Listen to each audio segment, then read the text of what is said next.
Соңку кабарлар топтому менен таныштырып, эфирде Алтын бешик маалымат программасы. Амансыздарбы. Алгач кабарлар топтомунун кыскача түрмөгүнө назар салып алыңыздар. Эгемендүүлүктүн 30 жылдыгына карата илимий конференция Баткен мамлекеттик университетинде өттү. Баткен облусунда билим берүү тармагынын кызматкерлери 87% эмдөөдөн өттү. Ал эми калктын 33% вакцина алды. Облустун өсүп өнүгүүсүнө салым кошкон активист аялдар Кыргыз Республикасынын аялдар кеңешинин төрайымы Айнуру Алтыбаеванын ардак грамотасы менен сыйланды. Алгач расмий кабарлар менен таныштырабыз. Кыргыз Республикасынын Коопсуздук кеңешинин жаңы курамы бекитилди. Президент Садыр Жапаров Кыргыз Республикасынын Коопсуздук кеңешинин айрым маселелери жөнүндө жарлыкка кол койду. Кыргыз Республикасынын Конституциясынын 70-беренесинин 1-бөлүгүнүн 8-пунктуна ылайык мамлекет башчы Кыргыз Республикасынын Коопсуздук кеңешин түзөт жана жетектейт.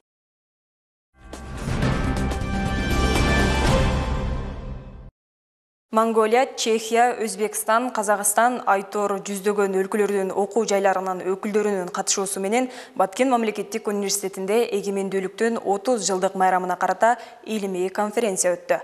Онлайн форматта болуп, конференциянын катышуучулары Кыргызстандын эгемендүүлүк майрамы менен куттуктады. Мындан сырткары окуу жайлардын окутуучулары жана студенттеринин билим алмашуу системасында бир катар өлкөлөр менен келишим түзүлгөнү кабарланды.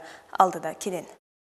Кыргыз Республикасы мамлекеттүүлүк, улуттук баалуулуктар жана өнүгүү стратегиясы аттуу Бул жайда чакан жыйын өткөндөй көрүнгөнү менен экран артында жүздөгөн чет өлкөлүк окуу жайдын өкүлдөрү олтурат. Мында Баткен мамлекеттик университетинин жалпы эмгек жамааты тарабынан илимий онлайн конференция уюштурулган. Кыргызстандын эгемендүүлүгүнүн 30 жылдык майрамына карата болуп, билим берүү жана илим министрлигинин буйругунун негизинде аткарууга алынган. Эл аралык маанидеги конференциянын жүрүшүндө Чехия, Монголия, Казакстан, Өзбекстан жана бир катар чет элдик илимпоздор эгемендик майрамы менен куттуктады.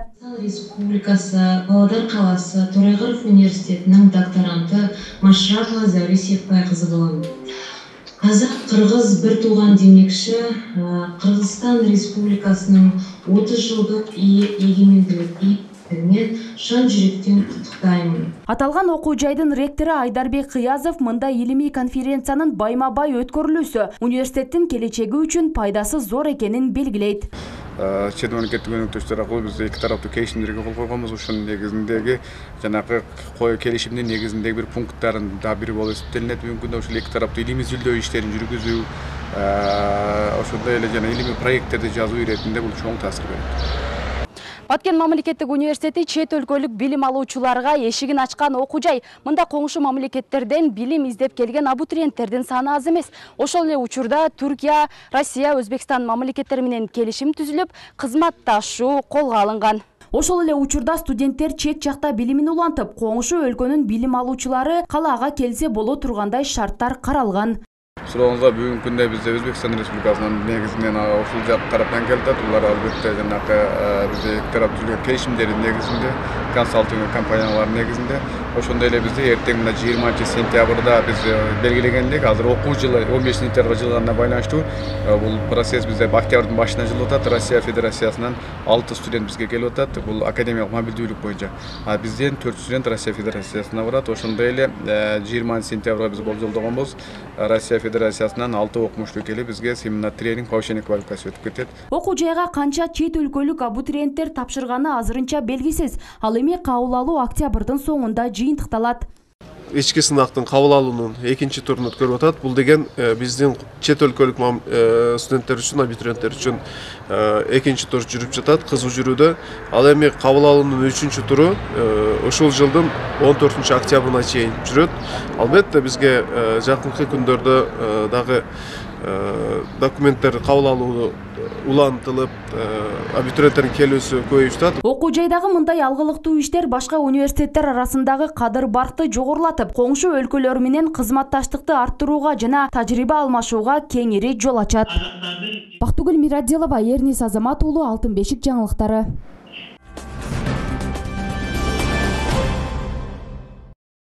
Облустун өсүп өнүгүүсүнө салым кошкон активист аялдар Кыргыз Республикасынын кеңешинин төрайымы Айнура Алтыбаеванын ардак грамотасы менен сыйланды. Алар жергиликтүү кеңештин депутаттары жана лидер айымдар.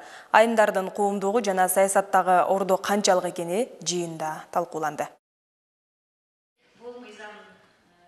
Мамлекеттин коомдук, саясий, социалдык, экономикалык турмушунда аялдардын аракети кандай болушу керек, алардын саясаттагы орду жыйында сөз болуп талкууланды. Облус аймагындагы жергиликтүү кеңештин айым депутаттарынын катышуусундагы жолугушуу Кыргыз Республикасынын аялдар кеңешинин төрайымы, Жогорку кеңештин депутаты менен болгон жолугушууда каралды.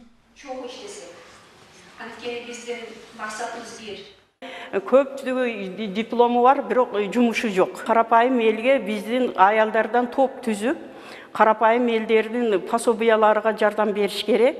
Биз ана мынандай жумушу орду менен жумушка чакырыш керек. Бизге мынау чек арада жашаганыбыз үчүн биздин аялдарды баатыр деп наам берсе болот. Себеби биздин аялдар кылган ишти эч ким кылбайт. Жыйындын жүрүшүндө Айнуру Алтыбаева Жогорку кеңеш менен жергиликтүү кеңештерде мамлекеттик кызматтарда айымдардын болушу маанилүү экенин белгиледи. Жергиликтүү кеңештин курамына 30% квотанын чегерилиши бул чоң жетишкендик. Андан сырткары Жогорку кеңештин жана министрлер кабинетинин курамында да айымдардын иштеп жатышы аялдардын коомдук турмуштагы активдүүлүгүн жогорулатарын баса белгиледи. Аялдар коомдо зор күч. Бизди өзүн сөзүн кетти, чындыгында анткени биз аялдар өзүбүздүн жүрөгүбүз менен үй бүлөбүздү, жалпы ушул мамлекетибизде, жашаган мамлекетибизде, биздин сүйүктүү Кыргызстаныбызда дайым ушул өнүгүү болсун, тынчтык болсун деген максатта иштейбиз. Президенттин колдоосу менен чын айтайын, бул мыйзамда көп ушул аялдарды колдоо Жогорку кеңеште көбүрөөк депутат айымдар келсин деп өзүнүн сунушу менен бул мыйзам келген. Бүгүнкү жашообузда, биздин жашообузда сиздердин өтө чоң өзүңүздөрдүн ордуңузда жана ролуңуздар бар. Ошондуктан сиздерге чоң биз ыраазыбыз. Иштеп жатканыңыздарга, биздердин келечектеги балдардын тарбиялоодо, окуу тармагында чоң жумушуңузда салымыңыздар өтө чоң. Ошондуктан сиздерге ыраазычылыкты мен өзүм областын жетекчиси катары ошондорге өзүбүздүн коллективге чоң ыраазычылыгыбызды билдиребиз. Анан биздин Баткендин эли чындыгында бай эле эл. Акыркы учурда лидер айымдар көйүп, өлкөнүн орчундуу көйгөйлөрүн көтөрүп жатышат. Алар мырзалар менен тең тайлаша, маселенин чечилишине салымын кошууда. Баса белгилеп кетүүчү жагдай пандемия учурунда акыркы Кыргыз-Тажик чек арасындагы кол салууда аялдар карап турбаганын Кадамжай районунун аялдар кеңешинин төрайымы айтат. Эми биздин районубузда 13 айыл аймагы, 2 шаар башкармалыгы бар. Бардыгында аялдар кеңештерин президиумдары толугу менен такталып иштеп жатышат. Биздин эми бүгүнкү күнүбүздө, мына жашообуздун бүгүнкү күнүндө бизди өтө кыжалаттантып турган маселе мына пандемия, элдин саламатчылыгы болуп атат. Эми аялдарыбыз бүгүнкү күндө деле эркектер менен тең укуктуу. Анткени гендердик маселебиз толук чечилбегени менен бар. Соңунда облустун өсүп өнүгүшүнө кошкон салымдары үчүн бир катар активист аялдар Кыргыз Республикасынын аялдар кеңешинин төрайымы Айнуру Алтыбаева Нардак грамотасы менен сыйланды. Чыныгы баатыр ижем келди. Нурзат Кабылжан кызы, Медербек Айдарали уулу, Алтын бешик жаңктары. Тудайбыз. Тең укук жок анчалык эркектерде. Ижемде заты. Молодец, ижем молодец.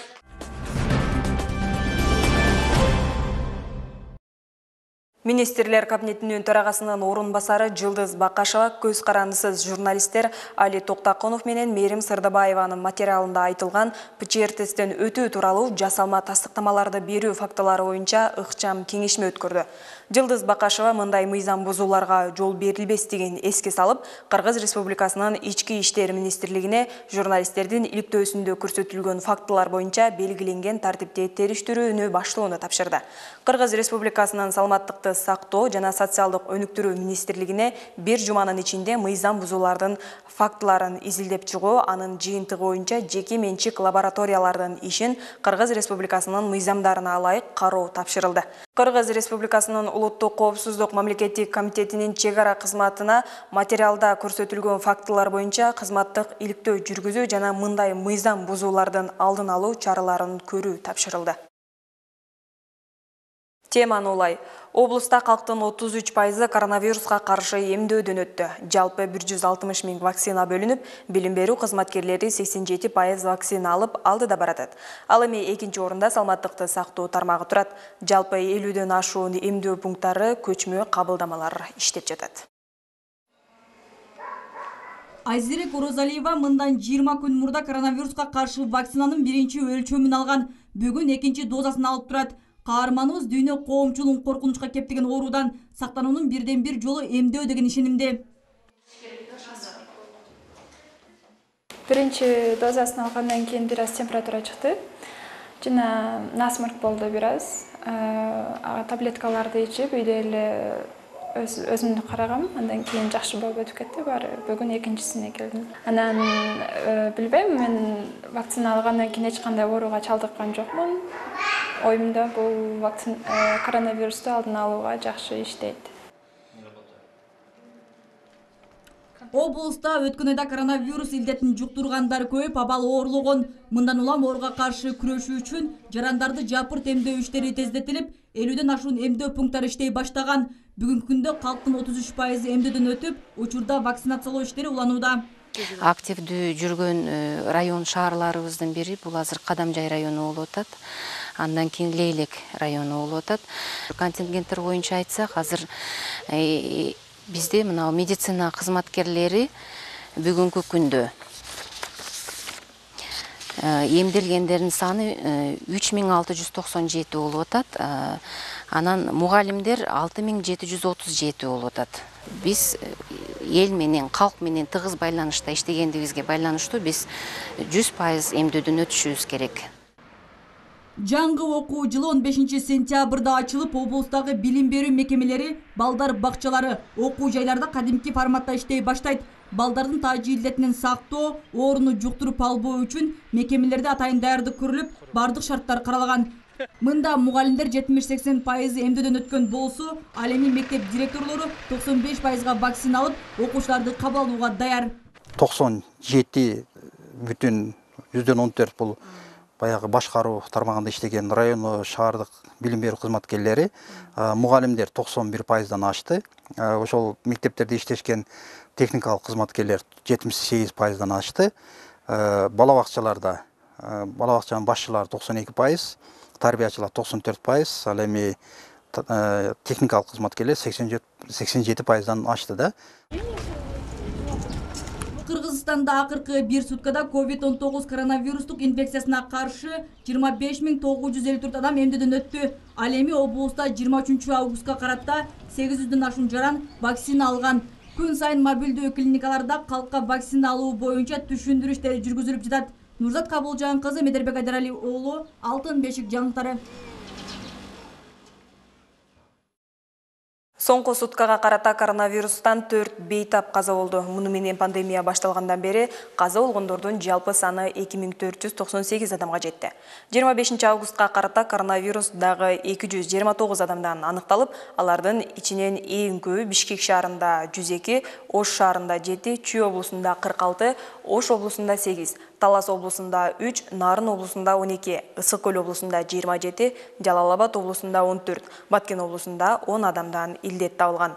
Ал эми бир суткада 444 адам илдеттен сакайып чыккан. Азыркы тапта стационарларда коронавирустан 1260 бейтап, үй шартында 1794 адам дарыланууда. Кыргызстанда пандемия башталгандан бери 174576 адам коронавирус жуктурган. Алардын ичинен 167590 киши айыгып чыкты.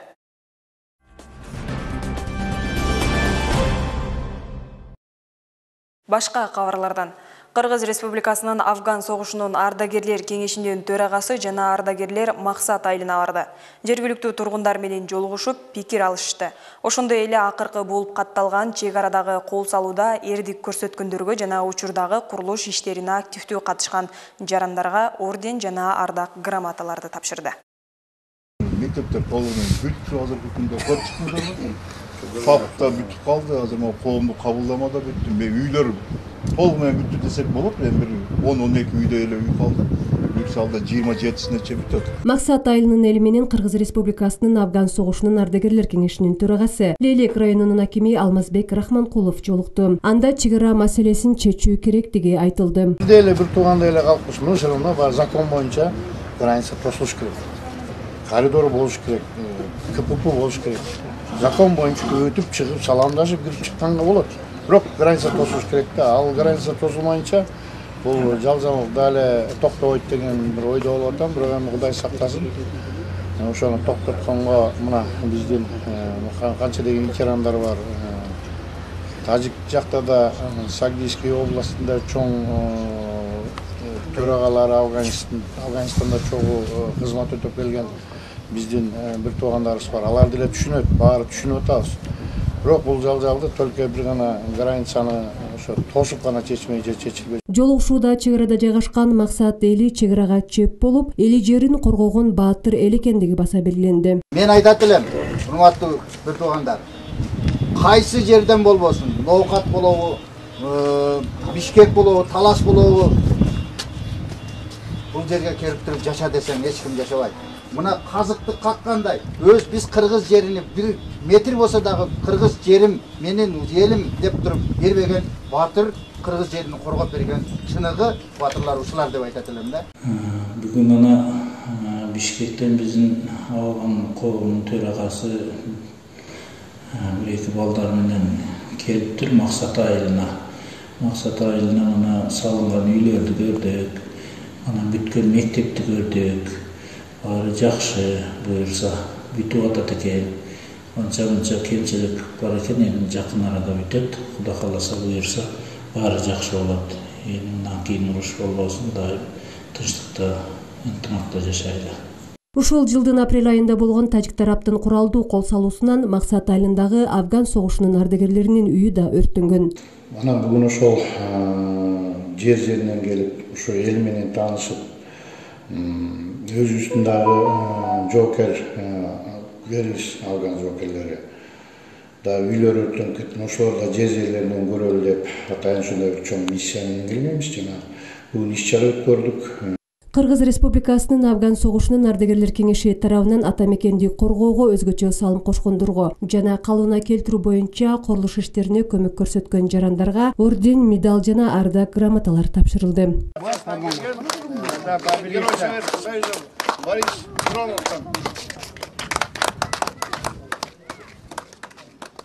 Лейлек районунун аймагынан Афган согушуна 105 киши барган. Бүгүнкү күндө 71 Афган согушунун катышуучусу биздин арабызда. Тажикстандын кол салуусунан бир Афган согушунун катышуучусунун үйү өрттөнүп, дагы бирөөсүнүн үйү тонолуп, дагы бирөөсүнүн жеке ишканасы өрттөнгөн. Арзу Галымбетова, Бакыт Саитов, Алтын бешик жаңылыктары. Бул жана башка кабарлар менен биздин социалдык баракчалар аркылуу да таанышып турсаңыздар болот. Эпид кырдаалга байланыштуу адамдар көп топтолгон жайларда аралыкты сактап, коргонуучу каражаттарды колдонууну унутпаңыз. Ден соолукта болуңуздар.